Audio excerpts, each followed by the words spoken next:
اللہ تعالیٰ نے قرآن پاک میں واضح طور پہ ایک ایک شے کا نام لے کے بیان فرما دیا. قل ان کان آباؤکم و ابناؤکم و اخوانکم و ازواجکم و عشیرتکم و اموال اقترفتموها و تجارت تخشون کسادها و مساکن ترضونها احب الیکم من اللہ و رسولہ و جہاد فی سبیلہ فتربصوا حتی یأتی اللہ بامرہ.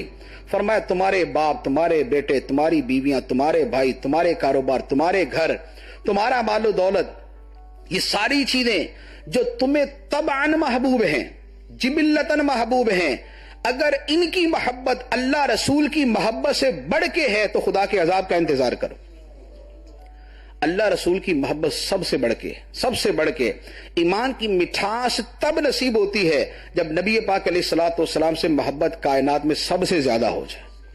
تکمیل ایمان کا فرمایا ان یکون اللہ ورسولہ احب الیہ مما سواہما، اللہ اور اللہ کے رسول اسے جملہ ما سوا سے سب سے بڑھ کے محبوب ہو جائیں.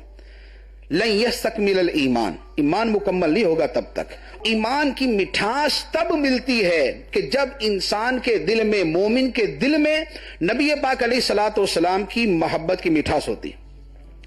ایمان کامل تب ہوتا ہے جب محبت کامل ہوتی ہے، اور ایمان کی مٹھاس تب ملتی ہے جب محبت کی مٹھاس آدمی اپنے دل کے اندر محسوس کرتا ہے. اور صحابہ کرام کے اندر یہ محبت کی مٹھاس سبحان اللہ ایک نہیں، بیسیوں واقعات، بیسیوں روایات. حضرت سیدنا ثوبان رضی اللہ تعالیٰ عنہ کا واقعہ، آقا کریم علیہ الصلوۃ والسلام کی بارگاہ میں آتے ہیں، چہرہ مبارک کا رنگ فق ہے، اڑا ہوا ہے. سرکار علیہ الصلوۃ والسلام فرماتے ثوبان تمہیں کیا ہوا، چہرہ کیوں پریشان ہے؟ عرض کرتے ہیں یا رسول اللہ آپ کا دیدار کرنے کا دل کرتا ہے، گھر پہ ہوتا ہوں چل کے آ جاتا ہوں آپ کو دیکھ لیتا ہوں، لیکن قیامت کے دن خدا نے اگر جنت عطا فرما دی تو آپ تو جنت میں بہت اونچے درجے پہ ہوں گے اور ہم تو بہت نیچے ہوں گے، وہاں پر آپ کے دیدار کی صورت کیا بنے گی؟ جنت میں جائیں گے یا نہیں جائیں گے کوئی بات ہی نہیں کی. اچھا جنت میں جا کے وہاں کی اور نعمتیں اور جناب وہ شہد اور شراب اور دودھ اور پانی اور لذتیں اور نعمتیں اور کھانے اور محلات یہ ملیں گے یا نہیں ملیں گے؟ کوئی سوال ہی نہیں ہے اس کے بارے میں. ایک ہی فکر ہے یا رسول اللہ جنت میں تو ہوں گے لیکن آپ کہاں ہوں گے،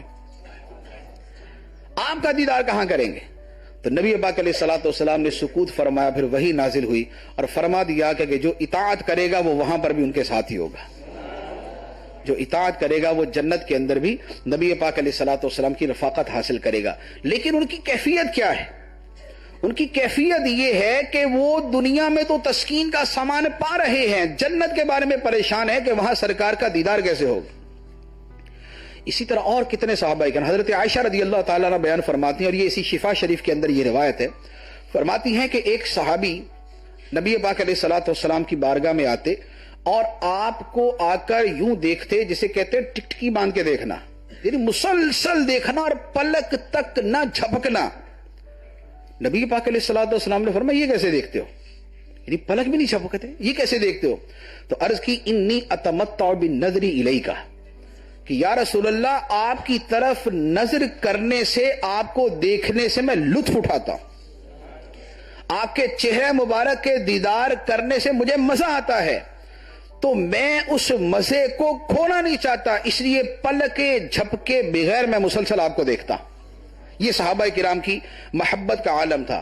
اور صحابہ کرام کا معاملہ یہ تھا کہ جس شخص کو دیکھتے کہ نبی پاک علیہ الصلوۃ والسلام کے بارے میں معمولی سی غفلت کر رہا ہے، صحابہ کرام اسے منافق قرار دیا کرتے تھے.